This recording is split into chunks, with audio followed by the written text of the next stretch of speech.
তরমুজের সাইজে আমি আলাদা করে নিয়েছি লাল অংশটি। এবার আমি এটি একটা সাইডে রেখে দিচ্ছি।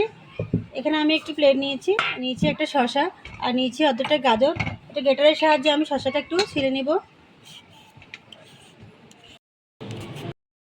ছিলে নেওয়া শেষ গ্রেটারের সাহায্যে। এবার আমি গ্রেটারের সাহায্যে একটু এটা গ্রেট করে নিব।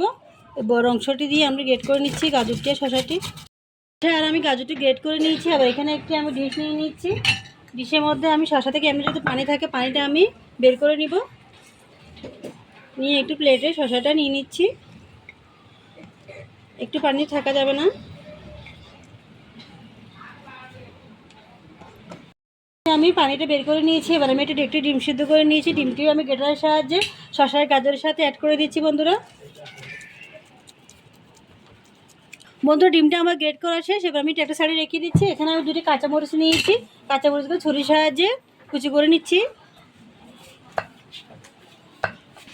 কাঁচামরিচ কুচিগুলো দিয়ে দিচ্ছি আমি এখানে আমি এক বাটির মতো মেয়োনিজ নিচ্ছি। এখান থেকে আমি 4 চামচের মতো মেয়োনিজ অ্যাড করে দিচ্ছি। মেয়োনিজটি আমার নিজের ঘরে তৈরি করা, লাগলে আপনারা দেখে নিতে পারেন আমার চ্যানেল থেকে।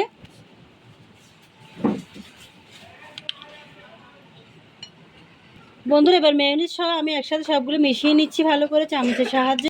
মিশিয়ে নিচ্ছি শসার গাজরের সাথে। এবার এটা একটা সাইডে রেখে দিচ্ছি। যে আমি পাউডারগুলো নিয়েছি সে সাথে একটা স্লাইস নিয়ে নিচ্ছি। এখানে আমি মেয়োনিজের পুরটা দিয়ে দিচ্ছি।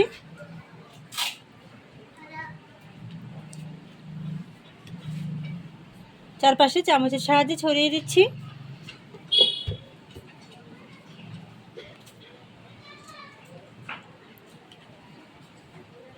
দিয়ে এবার আমি আরেকটা পাউডার স্লাইস উপরে দিয়ে দিচ্ছি।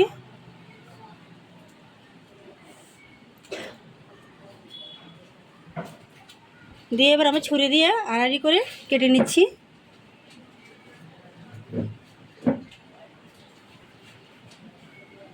সাইজে কেটে নিয়েছি। দেখুন বন্ধু দেখতে কত সুন্দর হয়েছে, খেতে অত্যন্ত মজাদার। এবার আমি আরেকটি করে দেখিয়ে দিচ্ছি আপনাদেরকে। এখানে আমি একটা স্লাইস দিয়ে নিচ্ছি শসার মেয়োনিজের পুরটি। এই নাস্তাটি অত্যন্ত মজাদার। সকালবেলা আপনারা তেলের পরোটা আর ঝাল নাস্তা না খেয়ে এই নাস্তা তৈরি করে খেতে পারবেন। এটাও কম সময় লাগে আর অত্যন্ত মজাদার, বড় ছোটো সকলেরই খুব পছন্দের একটি নাস্তা। দিয়ে দেওয়া শেষ। এবার আমি আরেকটি পাউরুটি উপর দিয়ে দিচ্ছি সাইজটা দিয়ে একটু চেপে দিয়ে ছুরি দিয়ে কেটে নিচ্ছি। বন্ধুরা আরেকটি নাস্তা আমি তৈরি করে নিচ্ছি। এভাবে প্রতিদিন নাস্তা আমি তৈরি করে নিচ্ছি। আমি তৈরি করে নিয়েছি আর নাস্তাটা অত্যন্ত মজাদার। ভিডিও যদি ভালো লেগে থাকে একটি লাইক দিবেন, কমেন্টগুলো জানাবেন কেমন হয়েছে। আর যারা এখন আমার চ্যানেল নতুন রয়েছেন চ্যানেলটি সাবস্ক্রাইব করে দিবেন আর পাশে থাকা বেল আইকনে ক্লিক করে রাখুন নতুন নতুন ভিডিও পাওয়ার জন্য। তো বন্ধুরা আজকের মধ্যে বিদায় নিচ্ছি। নতুন ভিডিও দেখার জন্য আপনাদেরকে অন্তত ধন্যবাদ।